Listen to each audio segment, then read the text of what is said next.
पूरे जो यूनिट है वह भारतीय जनता पार्टी में ज्वाइन कर रही है। ये लोग ये शुरू से सामाजिक कार्य करते रहे, पर ये सब आज भाजपा ज्वाइन कर रहे हैं। उपस्थित यहाँ पे हमारे माननीय उपाध्यक्ष राजीव जी, यहाँ पे उपस्थित उपाध्यक्ष सिद्धार्थ शंभू जी, यहाँ उपस्थित मेरी प्रदेश के मंत्री सजल झा जी, पूनम शर्मा जी, मीडिया प्रभारी राजू झा जी, प्रवक्ता विवेकानंद पासवान जी, उपस्थित सभी साथियों, सबसे पहले तो मैं फ्रेंड्स ऑफ मिथिला के और आज इतनी बड़ी संख्या में आए सभी अपने साथियों को बहुत बहुत धन्यवाद और आभार व्यक्त करता हूं कि वह उन्होंने भारतीय जनता पार्टी के सिद्धांत को मानते हुए ज्वाइन किया और ये सब लगातार सामाजिक कार्य करते रहे हैं, मिथिला के विकास के लिए लगातार कार्य करते रहे।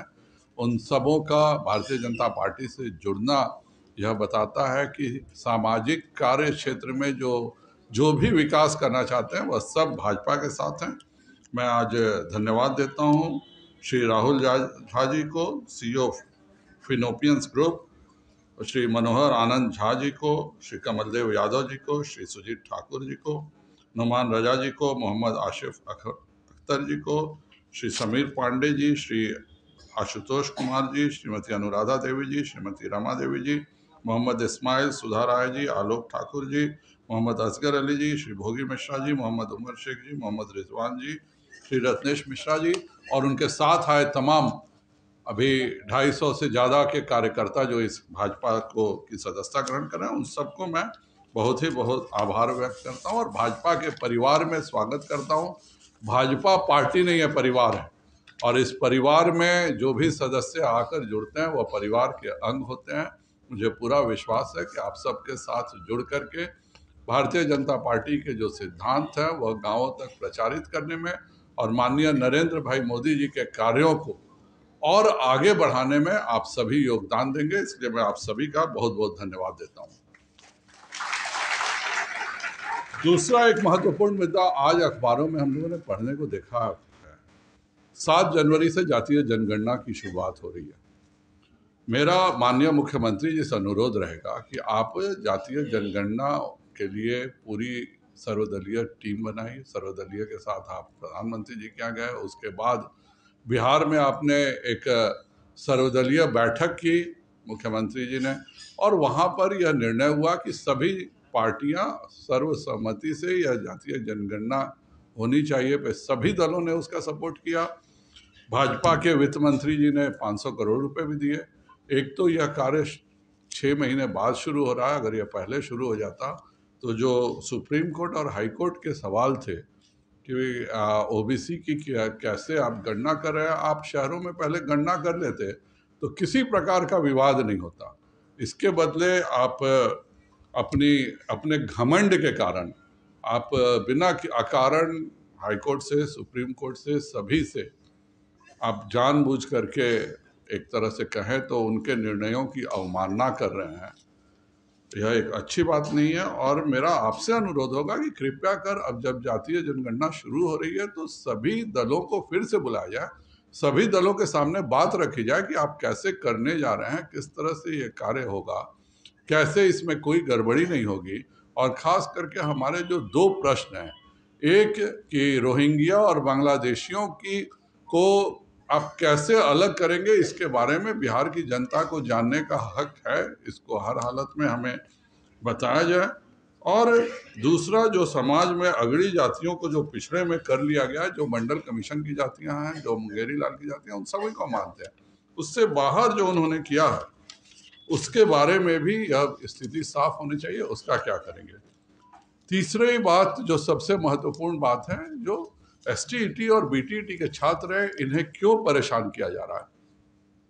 जब NDA की सरकार थी तो हमने 2,34,000 सरकारी नौकरियां खुद बैठ करके सभी दलों ने मिलकर निकाला था।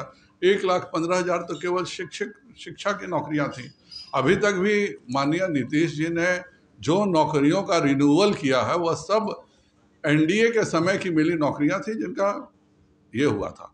आज नीतीश जी स्वयं कहते हैं कि यह महागठबंधन की सरकार है और अगर यह महागठबंधन की सरकार है तो मैं माननीय महागठबंधन के सभी दल, चाहे वह कांग्रेस हो, चाहे माले हो, चाहे जदयू हो, चाहे वह राजद हो या सीपीआई हो, सभी को मैं याद दिलाना चाहूँगा कि अपना घोषणा पत्र कृपया कर याद कीजिए। मैं आप सबके सामने महागठबंधन का घोषणा पत्र रखता हूँ। पहला घोषणा पत्र है, पहली कैबिनेट में 10 लाख नौजवानों को रोजगार। तो आपने यह सभी महागठबंधन के सभी दलों ने मिलकर के यह तय किया था कि पहली कैबिनेट में आप 10 लाख लोगों को रोजगार देंगे। यह किसी एक दल का नहीं था, जब सभी दलों ने मिलकर तय किया था। तो आज आप कम से कम 15 कैबिनेट महागठबंधन का हो चुका है, क्यों नहीं दिया जा रहा है?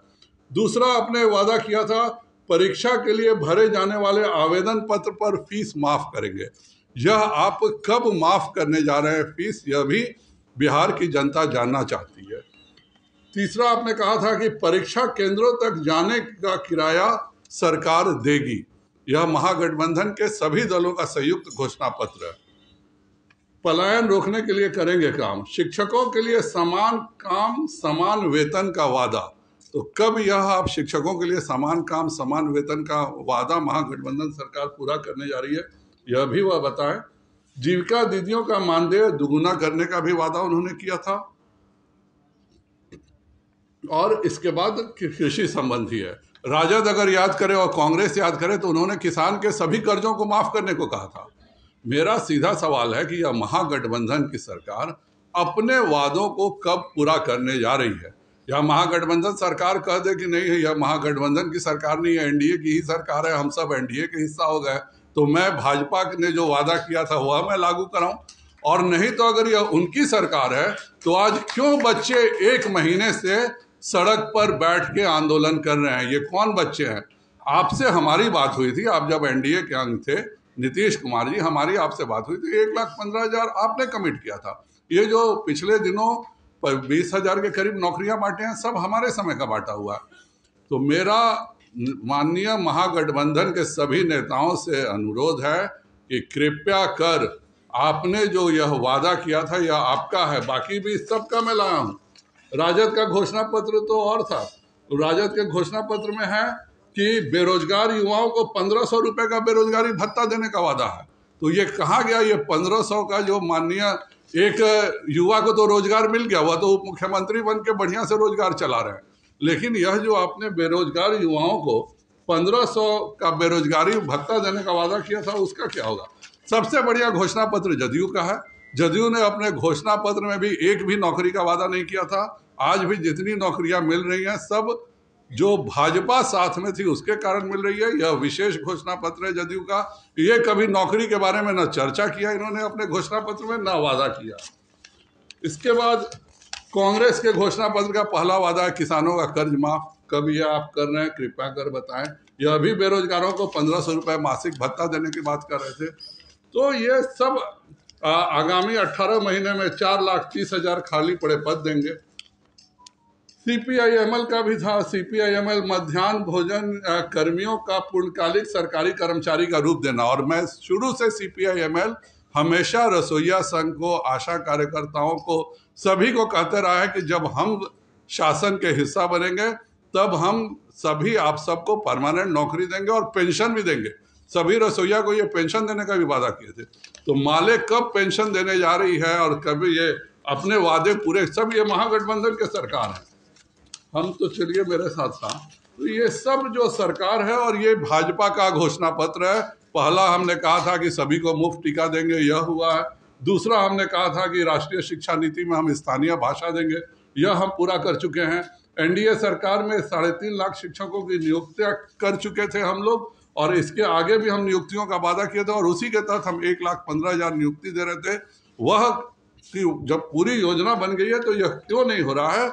मैं इस सरकार को कहूंगा कि भाजपा और बिहार की जनता से मैं अपील करूंगा कि वह भाजपा का घोषणा पत्र देखे और हम कहाँ गलत है यह बताए। और ये जो महागठबंधन ने अपना जो मूल घोषणा पत्र जिसमें सभी एक साथ तैयार थे, यह घोषणा क्यों नहीं लागू हो रहा है? सबसे पहले 1,15,000 जो STET BTET शिक्षक है उनको लागू करे, नहीं तो इसके खिलाफ भाजपा सड़कों पर उतरेगी। यह आपका घोषणा पत्र है और इस पर आपको जवाबदेही देना ही होगा। यही कहने के लिए आज आप सबके सामने उपस्थित हूँ। चुनाव आचार संहिता लागू है और कल जब चुनाव प्रचार समाप्त हो चुका है तो उस के बारे में कोई भी टिप्पणी करना कहीं से उचित नहीं है। लेकिन यह वादों को, महागठबंधन सरकार के वादों को प्रतिदिन विधानसभा में भी हम याद दिलाएंगे और यह बताना पड़ेगा राजद, कांग्रेस और सीपीआई एमएल को कि या तो उन्हें वो बोले सार्वजनिक रूप से कि हमने जनता को जो वादे किए थे वो झूठे वादे थे, और नहीं तो इन वादों को शीघ्र पूरा करने का वह काम करें। बहुत बहुत धन्यवाद।